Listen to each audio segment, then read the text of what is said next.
রামকৃষ্ণের কথা ও গল্প স্বামী প্রেমঘনানন্দ সংকলিত এবং উদ্বোধন কার্যালয় থেকে প্রকাশিত।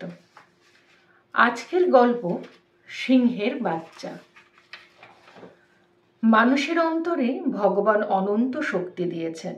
নিজের প্রতি বিশ্বাস রেখে যে উন্নতি করতে চেষ্টা করে সেই উন্নতি করতে পারে। যার আত্মবিশ্বাস নেই তার কখনো উন্নতি হয় না। আমরা সকলেই সর্বশক্তিমান ভগবানের সন্তান, কিন্তু একথা আমরা ভুলে যাই আর নিজেকে ছোট মনে করে উন্নতির পথে যেতে পারি না।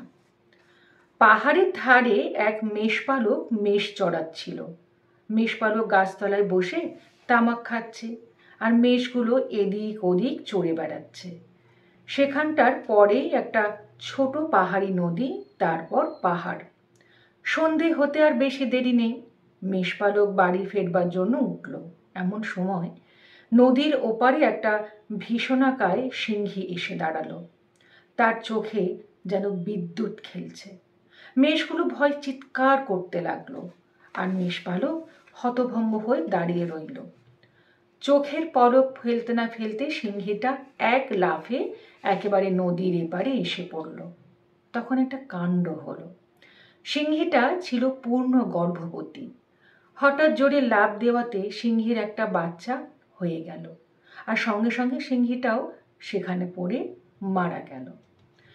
সিংহীর অবস্থা দেখে মেষপালক তার বাচ্চাটাকে কোলে করে মেষপাল নিয়ে বাড়ি ফিরে এলো। সেদিন থেকে সিংহের বাচ্চা মেষপালের সঙ্গে বড় হতে লাগলো। সে মেষের দুধ খায় আর মেষপালকের সাথে খেলা করে বেড়ায়। দিন যায়, সিংহের বাচ্চা ঘাস খায়, মেষপালের সঙ্গে মাঠে চড়ে বেড়ায়। তারপর একদিন পাহাড় থেকে আরও একটা সিংহ সেই মেষপালে এসে পড়ল। তখন মেষগুলো ভয় ভ্যাঁ ভ্যাঁ করে পালাচ্ছিল। সিংহের বাচ্চাটাও ভ্যাঁ ভ্যাঁ করে তাদের সঙ্গে পালাচ্ছিল। বাচ্চার কাণ্ড দেখে সিংহ তো অবাক। সে আর কাউকে ধরল না। সেই সিংহের বাচ্চাটাকে ধরে টেনে টেনে বনের ভিতর নিয়ে গেল। বাচ্চাটি তখনও মেষের মতো ভ্যাঁ ভ্যাঁ করে ডাকছিল। বনের মাঝে গিয়ে সিংহ বাচ্চাটাকে বলল, দেখ, তুইও আমার মতো একটা সিংহ। মেষের সঙ্গে থেকে তুই নিজেকে মেষ বলে মনে করছিস, তাই একেবারে মেষেরই মতন হয়ে গিয়েছিস। বাচ্চার মন তখনও সিংহের কথা বিশ্বাস হচ্ছিল না। ভয়ে সে চোখ তুলে চাইতেই পারছিল না। বাচ্চার মনের ভাব বুঝতে পেরে সিংহ তাকে জলের ধারে নিয়ে গেল আর বলল, দেখ, জলে আমাদের ছায়া পড়েছে, আমিও যা তুইও তা, কেন মিছে ভয় করিস? দেখ, আমার যেমন হাড়ির মতন মুখ, তোরও তেমনি। আজ থেকে মনে রাখিস, মেষ নোস, তুই পশুরাজ সিংহ। সমস্ত পশু তোকে ভয় করবে। আর মেষপালে যাসনি, যা বনে যা, তুই বনের রাজা। সিংহের কথায় বাচ্চা একবার জলের দিকে আর একবার নিজেরও সিংহের দিকে তাকাচ্ছিল। তখনও 16 আনা বিশ্বাস হয়নি। একটু একটু ভয় তখনও তার মনে হচ্ছিল। তারপর খানিকটা মাংস এনে সিংহ খেতে লাগলো আর খাওয়ার জন্য বাচ্চাকে অনুরোধ করতে লাগলো। বাচ্চা কিছুতেই মাংস খেতে চায়নি। শেষকালে সিংহ জোর করে খানিকটা মাংস খাইয়ে দিয়ে চলে গেল।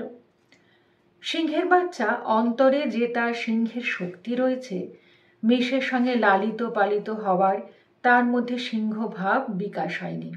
মেষপালে থাকতো, সে নিজেকে মেষ বলেই মনে করত, কখনো জানতো না যে সে একটি সিংহ।